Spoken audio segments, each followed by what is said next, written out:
Coucou mes ladies et mes gents, bon retour sur ma chaîne. Je suis très contente de vous retrouver encore pour une nouvelle vidéo.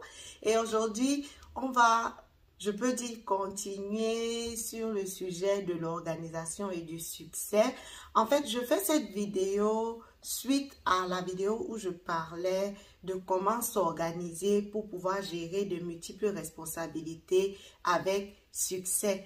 Et je me suis dit que comme les réseaux sociaux ont cette capacité-là à toujours montrer rien que le bon côté des choses et ne pas montrer aussi, comment on va dire, la face cachée, j'aimerais vraiment faire cette vidéo-ci un peu comme pour présenter un peu cette petite face cachée-là.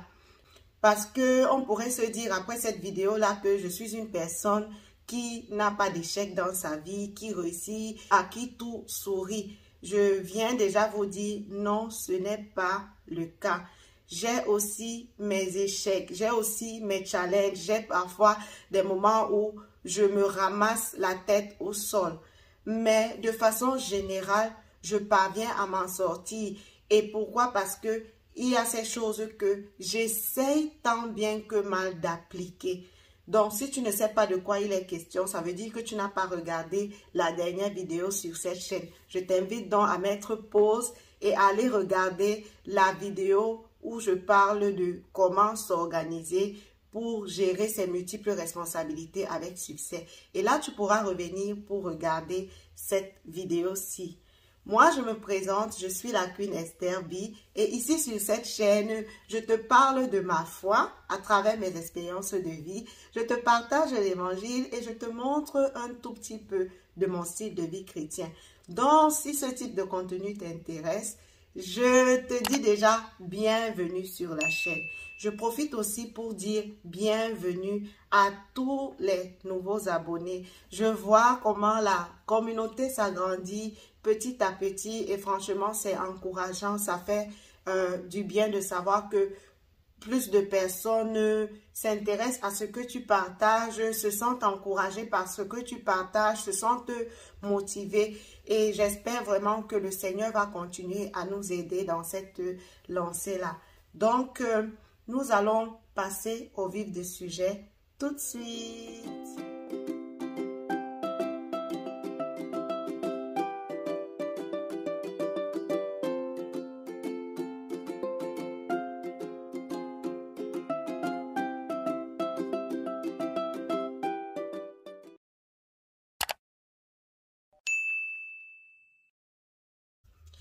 Comme je le disais donc, même si je suis une personne qui peut se réjouir d'avoir une certaine forme de succès dans sa vie de façon générale, il m'arrive d'avoir des échecs. Et je crois que c'est le lot de chacun de nous. Nous avons nos temps d'échecs, nos moments d'échecs. Et aujourd'hui, nous allons essayer de comprendre pourquoi est-ce que nous avons des échecs, même en tant que chrétien, n'est-ce pas? Parce que généralement, on se dit que non, quand on est chrétien, nous sommes les enfants du Most High God, du Dieu Tout-Puissant, du Créateur du ciel et de la terre. Nous sommes la tête et non la queue. Donc, avec toutes ces choses-là, on s'attendrait vraiment que la vie d'un chrétien soit parsemée de succès à tous égards. Et je crois même que c'est ce que le Seigneur désire pour nous, n'est-ce pas? Que nous puissions être prospères à tous égards. Mais malheureusement, la réalité est tout autre. Nous faisons face à des échecs. Quelle serait donc la raison pour laquelle nous faisons face à ces échecs? Pour ma part, je dirais que l'échec vient d'une chose, le manque d'application. Et c'est ce que la Bible nous dit dans le livre de Josué 1 au verset 8. Nous allons lire. Que ce livre de la loi ne s'éloigne point de ta bouche. Médite-le jour et nuit pour agir fidèlement selon tout ce qui y est écrit. Car c'est alors que tu auras du succès dans tes entreprises. C'est alors que tu réussiras. C'est donc sur ce verset-ci que nous allons baser notre partage de ce jour. J'aimerais qu'on puisse s'arrêter sur le agir fidèlement selon tout ce qui y est écrit. Tout ce qui y est écrit. Tu comprends que c'est en effet ce point particulier-là qui définit ton succès, qui définit ta réussite.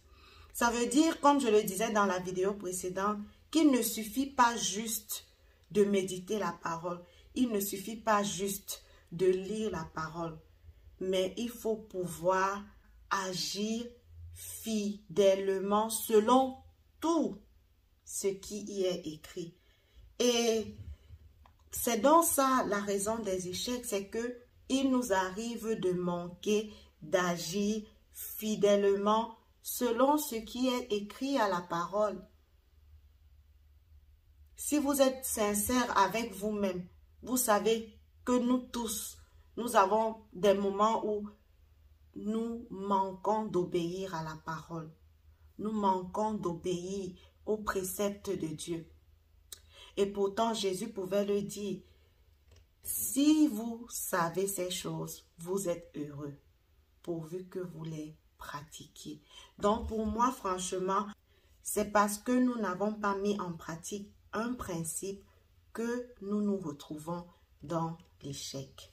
En effet, la mise en pratique, c'est ce qui différencie la personne sage de la personne insensée. C'est ce qui différencie une personne qui réussit d'une personne qui échoue. Parce que tu peux avoir toute la connaissance du monde, mais si tu es incapable de mettre en pratique tout ce que tu connais, tu ne seras pas différent de celui qui n'a pas cette connaissance, n'est-ce pas? Et c'est la même chose en fait qu'on voit à l'école. Qui sont ceux qui réussissent à l'école?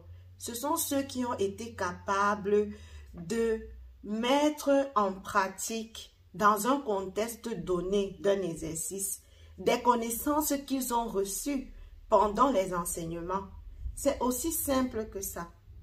En fait, si tu n'es pas une personne qui met en pratique les principes de la vie, les principes divins, tu feras face à l'échec. C'est indéniable. La Bible dit en Osée 4:6 que « Mon peuple est détruit parce qu'il lui manque la connaissance. Puisque tu as rejeté la connaissance, je te rejetterai et tu seras dépouillé de mon sacerdoce. Puisque tu as oublié la loi de ton Dieu, j'oublierai aussi tes enfants. » Très souvent, lorsque on lit ce passage, on aime bien s'arrêter à « Mon peuple est détruit parce qu'il manque de connaissances » et on ne lit pas la suite. Donc, on pourrait se dire que en fait, le manque de succès ou bien l'échec vient du manque de connaissances. C'est clair que c'est le cas. Mais il y a aussi le cadre où tu reçois même la connaissance, mais tu décides de ne pas l'appliquer. C'est en cela que le passage dit ici, puisque tu as rejeté la connaissance. Celui qui rejette la connaissance, c'est celui qui l'a reçue, n'est-ce pas? Mais qui n'a pas vu bon de la mettre en pratique. Donc, en réalité, le peuple de Dieu, les chrétiens, puisqu'il s'agit de nous ici, manque de succès, fait face aux échecs parce que nous refusons à un moment donné de mettre la parole de Dieu en pratique. Parce que en tant qu'enfant de Dieu, notre connaissance nous vient de quoi? Notre connaissance nous vient de la parole de Dieu, mais aussi des révélations que nous pouvons recevoir au travers de notre communion avec le Saint-Esprit.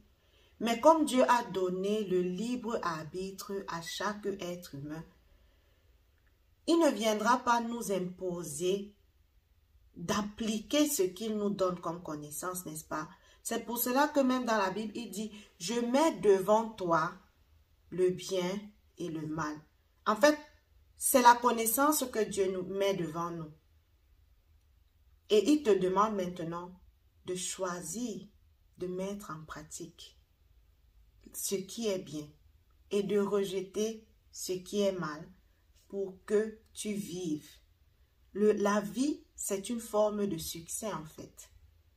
Mais dans notre libre arbitre, il nous arrive parfois de choisir le mal, de choisir de ne pas appliquer les principes de Dieu.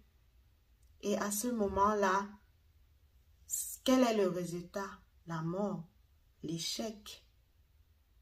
Donc en fait, moi je le sais, j'ai cette connaissance-là.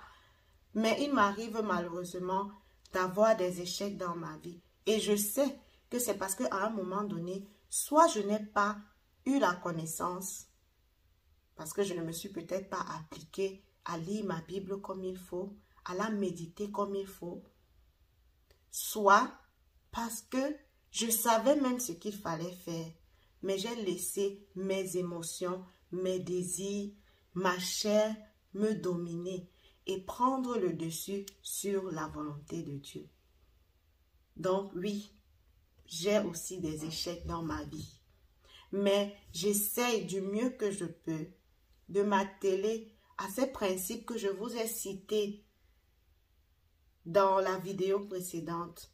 Parce que je sais, je l'ai expérimenté, qu'en faisant ces choses, je parviens au succès. Donc, c'est un peu ça. C'est vrai, aujourd'hui, je vous partage ceci dans la vidéo. Vous avez aussi le choix d'accepter ou de refuser. Mais je sais aussi une chose, c'est que il nous est impossible d'agir fidèlement sur tout ce qui est écrit. C'est pour cela que le Seigneur a envoyé son Fils Jésus-Christ. C'est pour cela que le Seigneur a voulu faire passer la loi et nous offrir la grâce. Parce qu'il sait de quoi nous sommes formés. Donc, tu peux être là à m'écouter et à te demander, mais j'essaye même d'appliquer. Je veux même, j'ai la volonté, mais je n'y arrive pas. Je crois que lorsque tu as Christ dans ta vie, il y a une certaine grâce qui te couvre, qui fait que même lorsque il t'arrive de faillir à ces principes de Dieu, à ces lois de Dieu, le Seigneur ne te regarde pas tel que tu es, mais il te regarde au travers de Jésus-Christ. C'est pourquoi, si tu m'écoutes en ce moment et que tu n'es pas encore réconcilié avec Dieu par Jésus-Christ, je vais t'inviter à faire cette prière avec moi afin que tu puisses donner ta vie au Seigneur Jésus-Christ. Accepter le Seigneur Jésus-Christ comme ton Seigneur et ton Sauveur. Et ainsi, tu pourras commencer à marcher par la force du Saint-Esprit pour pouvoir appliquer les principes de Dieu. Et même lorsqu'il t'arrivera de faillir, la grâce de Dieu te couvrira. Courbe-toi, ferme tes yeux et sois dans la prière avec moi. Seigneur éternel, je reconnais aujourd'hui que je t'ai longtemps éloigné de ma vie. Je me suis longtemps éloigné de toi. Et c'est pourquoi, à un moment donné, je fais face à des échecs dans ma vie. Mais je sais, ô Seigneur, que tu es la source du succès et que ta parole est la source du succès. Mais je ne peux pas appliquer ta parole de moi-même. Il me faut une force, il me faut ta capacité que toi tu donnes par le Saint-Esprit.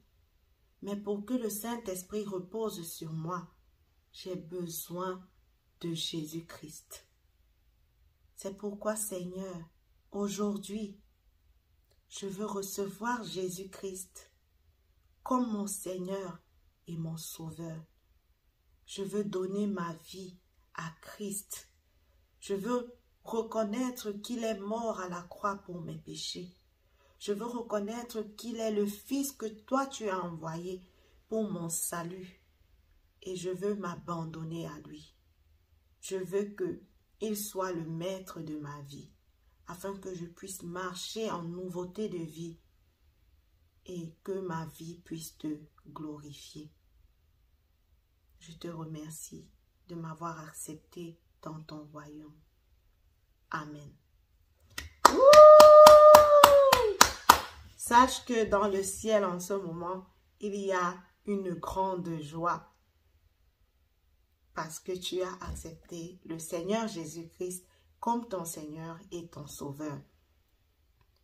Donc, j'espère pour vous qui êtes déjà de la famille que vous pourrez accueillir ces personnes-là et prier pour ces personnes-là qui ont donné leur vie au Seigneur. J'espère vraiment qu'au travers de cette vidéo, nous nous sommes encouragés parce que je vous le dis toujours, les messages que je partage ici me concernent aussi personnellement. Donc, j'espère que nous nous sommes encouragés à davantage chercher à nous soumettre à la volonté de Dieu, à appliquer les principes de Dieu, à appliquer les révélations que nous recevons du Saint-Esprit pour qu'en fait, nous puissions expérimenter le succès dans notre vie de chaque jour. Je vous remercie vraiment de m'avoir écouté. Et comme d'habitude, j'attends de vous que vous me donniez votre avis sur le sujet, n'est-ce pas? Que vous puissiez me dire ce que vous pensez de la chose. Si vous avez même des choses à ajouter, même des choses à contredire, mais dans le respect, je vous attends en bas de commentaires. Nous allons nous quitter pour aujourd'hui en espérant nous retrouver dans une prochaine vidéo. Et d'ici à ce qu'elle ne sorte, demeurez épanouis en Jésus-Christ. Bye! Mais si tu es incapable de mettre en pratique